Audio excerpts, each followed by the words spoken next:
nice to see you all. Some of you I recognize. Our CEO, Netta, was your keynote speaker here last year, so you might recognize her. And I'm her vice president. So I'm excited to dive into today's topic in building intentional company culture. What comes to mind when you hear that? Are you thinking of challenges that you're currently facing in your organization? Are you thinking of, yes, I would like to create that. How do we do it? Or what intrigued you about today's session? Current culture. The current culture and how you'd love it to be more of the same. Okay, good. Matching between Yes. the two. All of the above. All of the above. Yes, you were going to answer. Just some challenges. Challenges in the current culture, and then how do we make a shift? How do we as HR executives influence our other executives, et cetera, in our organization? Yes. Oh, Same thing, maybe. it was safe. This has been an ongoing challenge since I got to my position. Sure, absolutely. Hi. I think Yes. it's like resistance to that change, right? Yeah, absolutely. Resistance to making a change. A culture change, yeah. To a culture change, to maybe seeing things in your organization and maybe not getting that buy-in from your COO, the CEO, et cetera, right? And so how do you, in your position, create influence? One of the big topics, we have about 5 hours today, I think, right? Because if we could talk more, we would talk about emotional intelligence, we would talk about all of those other things as well. Today, we're going to talk about creating an intentional company culture. How do we then see how to create it, but you don't always have the buy-in that you need. So we're also going to talk about that. How do you move the needle? How do you actually make sustainable change? So I'm going to give you the 3-phase blueprint, but then we'll interact and we can talk about real scenarios as well. And how do we really do that? So it's a pleasure. Great to see you all today. Excited that you're here. Let's dive in and let's start with the first phase. The other thing too is at the end today, I will give you something you can download. It's going to be a workbook on what's contained in my slides and also some videos. So feel free to take notes for sure. People always want to know, can I have your slides? We're going to give you something better. We'll actually give you workbooks and videos on what I'm talking about today. That'll also help you with influencing the rest of your executive team, creating influence to create that change and why it's important. Oftentimes, how many of you you're in charge of people? You're in charge of maybe talent, you're in charge of learning and development. Only a couple of you, the rest of you are in charge of something else? Okay. Most of us, we see the people, we want to create change there. And of course, at the end of the day, even if you work for a nonprofit, you still have to have operating expenses. And most of us don't even work for a nonprofit, yes? We have to, you do. But even in a nonprofit, Lots of expenses. Lots of expenses, yes. You still have to make money. You still need a salary, yes? And so how do we create those changes? How does creating an intentional culture impact our bottom line? How does creating an intentional culture create more revenue? How does it create more productivity? How does it decrease employee turnover? Because it does do all of that. So those kinds of things help you create influence with the other executives. If they understand, oh, employee turnover, okay, great, this is gonna help with that. Okay, what else? Let's talk about maybe we want to increase our profit margin. We want to increase communication. This is going to help with this. We want to increase the amount of longevity in the company. This will help with that too. Okay. So the first phase of the blueprint, I'm going to talk a little bit about, this is about our company so that you can understand the backing of what we're going to cover today in the 3 phases. So we're SHRM certified and we work with companies and organizations around the globe to help them enhance company culture and create intentionality. A lot of the things that we do besides full leadership programming for companies is also going in and doing executive retreats, culture mapping we call it, where we are literally sitting down and understanding how many of you in your organization, you have a mission, values, goals of the organization. You have that set up. About half of us, okay? Even if you have mission, vision, goals set up, do you feel like they're in activation? Do you feel like in the onboarding process, that's more typical, right? Even if we have them, half of you didn't raise your hand that we have them, that's okay.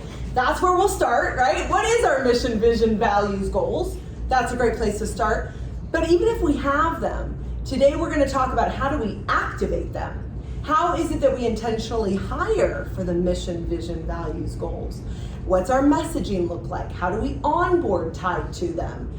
all of this is important so that we can create a thread. We're going to talk about all of that today. So just a little bit more to understand that the ROI, remember I want to give you some buzzwords and some tools so you can have influence on those that you need to help you create this culture change. That most of you said there's some things going on in the culture that aren't great, and I want to create a shift. I want to have influence there. Most of the time when we increase leadership, emotional intelligence, and soft skills, we're able to increase productivity. We're able to decrease employee turnover. We're able to increase communication. So here's your 3 phases. The first one is the foundational phase. I'm going to get into details on all 3 of them as we go through. The second one is your experiential phase. So what's the employee experience? Some of you work for large companies, some of you work for smaller companies. You all have a different employee experience and an employee journey. And then your third phase is the maintenance phase. Because how many of you, some of you, said you have mission, vision, values, goals? So you created it or recreated it at some point, and then how many of you feel like over time it dwindles and we're not executing them again? That's the maintenance phase. Here's the cool thing. For you as an HR executive and the rest of the people on your executive team, it doesn't all have to fall on you. The maintenance phase can be created, the foundation and the experience phase and the maintenance phase can be supported by others in the organization. One quote that I love is that we support what we create. So people support what they themselves create. So if we get buy-in along the way as we create the vision and or recreate it and or reenact it or re-bring it to life, then it creates more buy-in from people at all levels. There was a recent survey that was done that asked employees what mattered most to them.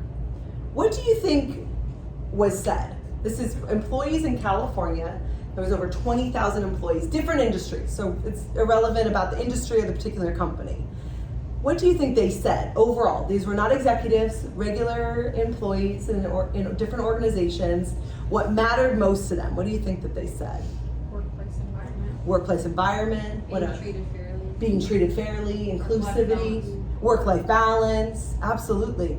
Also being able to have corporate social responsibility and take on leadership roles, even without the title. They wanted to be in charge of a committee. They wanted to be able to lead. And we have different generations in the workforce, of course. Different generations are looking for an opportunity to raise their hand and say, I want to take that on. I want to lead that ERG group at our company. Those types of things. And that can be done from creating workplace culture and intentionality. So let's dig in a little bit to the foundation phase.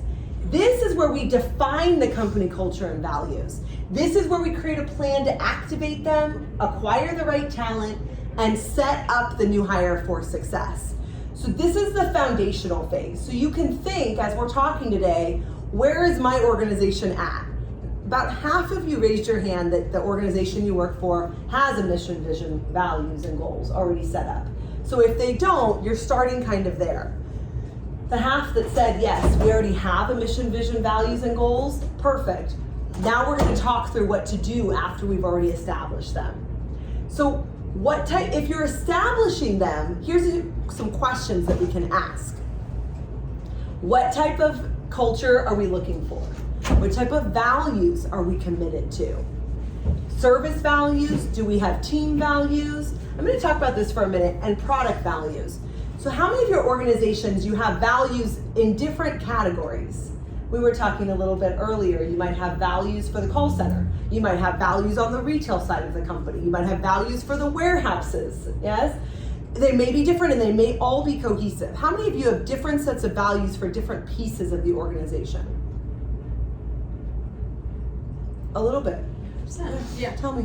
Yeah. Well, the primary one is going to be service, no matter what, whether we're servicing members calling in, because it's customer service, Yeah. but our operations teams that make things work have to service our clients and vendors, but they have different, they do have some different values, but we have enough that tie us together. Mm-hmm. So yeah, we have to. We still need more And make sure cohesion. they're achievable. and make sure the mission, vision, values, goals are achievable. How do we actually achieve them? Do we have a roadmap to do so? Is there crossover? Okay, good. If you don't have those values set up, you want to think about, okay, do we want one set of values, or do we want different values for the team versus for the customers? I don't know. That's up to you. So that's things for you to think about. As I'm going through, all of this it's a lot, especially if you feel like you don't have a lot set up yet. That's okay. Just write things down, take deep breaths. Even if you implement one small thing, it'll make a huge difference. And then you can implement the next month another small thing, or each quarter. We like to say you don't want to be a content consumer, right? You're at this conference, there's a lot of information to consume. We want to be a content activator. So even if you pick one thing that you can activate, that's better than trying to change everything, as we know is impossible. Values are a combination of hard and soft skills, meaning it's a combination of the values of the organization and things that matter in terms of relationships. Who can tell me what are soft skills? I don't know why they call them soft. People skills. The people skills, yes. Like emotional intelligence. Emotional intelligence, the people skills, our interrelational skills. I also would say even inside of, we'll get into this in the middle section, but even in our employee evaluations, is it a combination of hard skills and soft skills? It is a combination of those things that you want in the intentional culture. Are you inspecting what you expect along the journey? Let's look at each of these and how we do them. So first, creating a plan to activate those values and the mission. So if we have our values and our mission, how do we activate them? How do we actually have them come to life? One organization that we work with, we had all of the executives on stage at an all-staff meeting.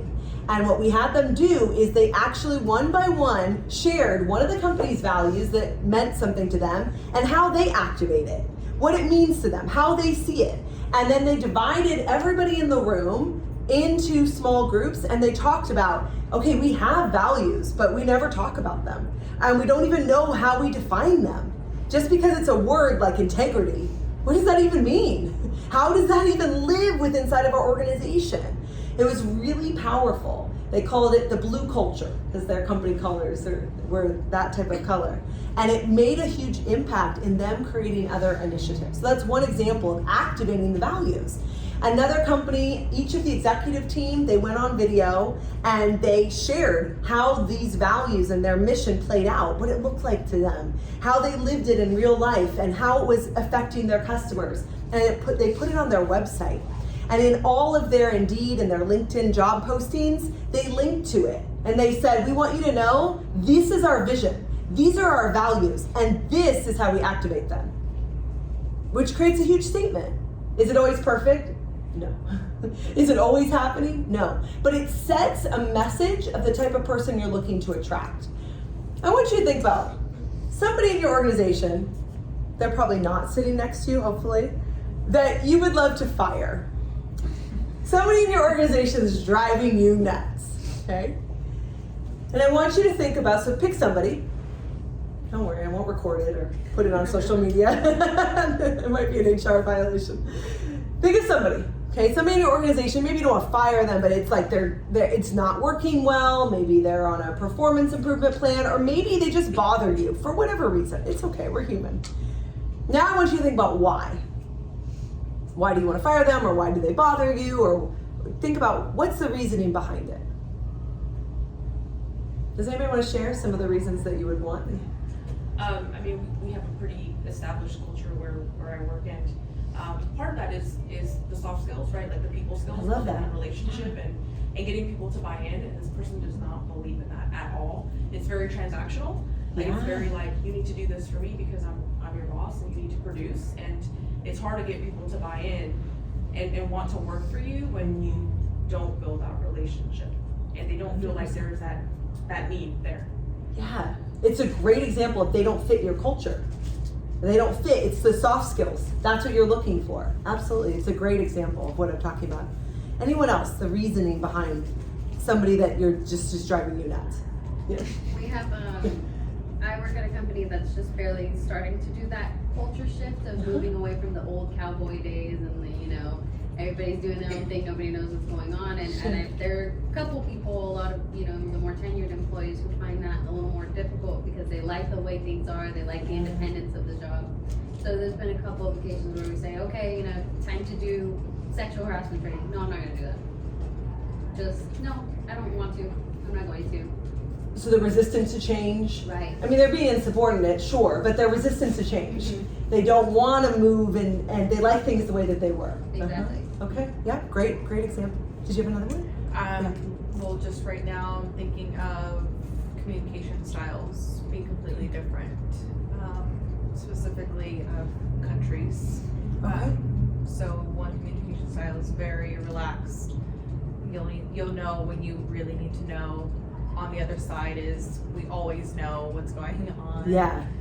So there's Very transparent, it sounds like, on the one side, and the other side, no, not a lot of transparency. You're not sure if trust is present. Mm-hmm. Absolutely. Yeah. So it's just the not understanding that from a high level.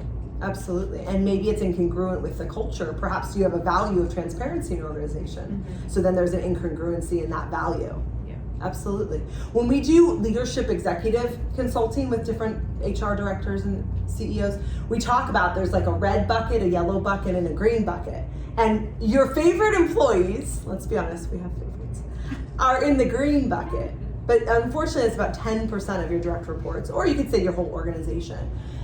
The people in the red bucket, we want to help them with training and development. We want to help move them. We want to help mentor them. We want to help move them along into that yellow bucket. And then the people in the yellow bucket, where some trust is present, some engagement is present, how can we move them to be in a green bucket? The green bucket employees are probably yourselves in this room. They're people with high degree of trust, high degree of they get things done. They understand. They're into whatever it is that you're looking for in the workplace culture, like all of that. How do we develop them and move them along? So everything you're mentioning about different employees, it has to do with it's not a right culture fit. And so if we can intentionally hire in the beginning, ideally, and then we can intentionally onboard and train and develop and have our L&D systems in place, then we can keep the culture that we're intentioning to happen. First, we have to create it though, right? Okay.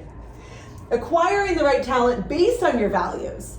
So I mentioned the executive team that said what the values were, how they lived them in their organization, and they put that on their website. That's one idea. Another company I mentioned, putting them on the LinkedIn or their Indeed profile, like talking about what you're looking for. Talking about in our culture, we have a value of transparency. If that's you, I welcome you to apply, for example, right? Or in our company culture, we love to talk about fun, etc. Whatever it is that matters to you, hiring to that, leading with our values, having people understand if they look up your company, how do they know if it's a good fit? What does that look like? So that's a really cool thing that you can think about. And also, we're gonna talk about this in a minute, when we're doing questions, when we're doing the interview, are we asking questions that has to do with what we're looking for at the culture level? Or are we mostly looking for those hard skills for the position? Are we broadening it so we intentionally are hiring for the company culture? Now, once we have the new hire, how do we set them up for success? Do we provide them with a mentorship connection? Do they understand how they're going to grow in their role? Do we understand clarity in the role description and even their trajectory for growth? Most of us would love to know, how do we grow? How do I get promoted to the next level? What does this look like? What does the roadmap look like? Is that clear? That kind of clarity communicates something about the culture of the organization. It communicates something about the people in the organization. And lastly, what do the development opportunities look like? So this is the foundation phase. So we're gonna get into the experiential phase in just a minute. But what I'd like you to do is let's get a partner, just for fun. You're not doing squats, okay? So go ahead, Rudy, turn backwards, turn next, turn behind you. Let's get a partner, okay? And let's pause on the foundation phase. So out of everything we've talked about so far, what is one thing that you could implement in your organization? If you don't know each other, get to know each other. We're partially here to network. So out of the foundation phase, I'm gonna go backwards so you can see what it is. What's one thing that you can implement? For example, do we have definitive company culture and values? Have we created a plan to activate the values? Are we acquiring the right talent based on our values? Are we setting up our new hire for success? You could say, we're not really doing any of the above. Or you could say, you know what, I really want to do this in the organization. So just talk about it with your partner for a minute. I'll bring you back.